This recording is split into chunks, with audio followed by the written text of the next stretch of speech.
Hey Mick, how many times when the bell sound and I would come into a barber shop, that's what I would say. Mickey Medved. Hey everybody, it's your Pratte Pack. We're at Weans, Styling and Beaver to pay tribute to a real good friend, Mickey Medved. Come on, let's sit down and talk about this legend that for 58 years was a practicing barber. He is survived by his lovely bride, Viola. They were together for 63 years. He also has a daughter, Barber, and her husband, and 8 grandchildren and many great-grandchildren. And of course, sister, brother. But he is from Gans, Pennsylvania. But he is really known for what he did long before he grabbed the clippers in the coal industry in the Uniontown area.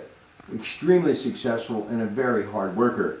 And then, as he told me during many of our conversations throughout the years at one of his, dozen or so barber shops that he had, he said, yeah, one time the coal industry just went in the tank. And I had to park my heavy equipment, and then I had to do something to take care of my family.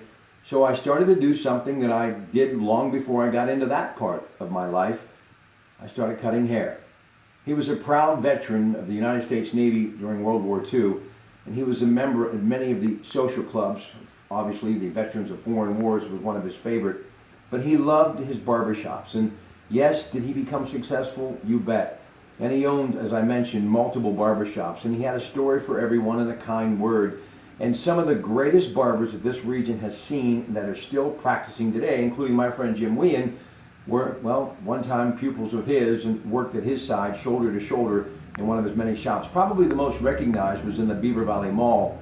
And when the mall began to evolve, so did Mickey's legend, because he had that signature flat top haircut. And one of the things that I always admired about him, no matter how big he got in the industry, whenever he had to step behind a chair and go to work, he did.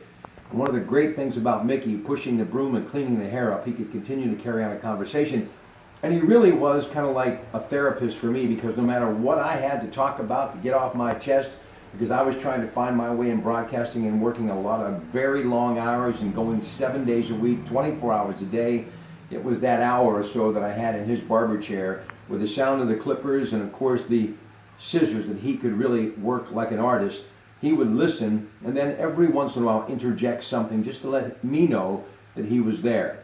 And when he was done with me, the cape would come off and yes, that hand would go on my shoulder, and it was basically him saying, hey, keep it going, someday it'll all pay off. And it did. But the most amazing thing is the fact that my relationship with him lasted as long as it did.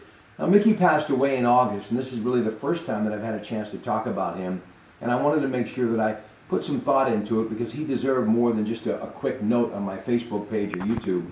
So, to Mickey, who was born on January the 8th, rather fitting that, of course, the birth date of Elvis Presley, he was a king to many, and we were always privileged to have a chance to sit in one of his thrones, his barbershop chairs. And this one here at Weans Styling happens to be one of his as well, because he had a lot of equipment and he was always more than willing to help out his old barbers.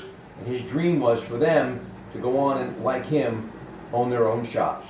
Thank you, Mickey, for great memories and obviously taking a little off the side. Have a great day from your Pratte Pack at Weans Styling in Beaver. Good afternoon.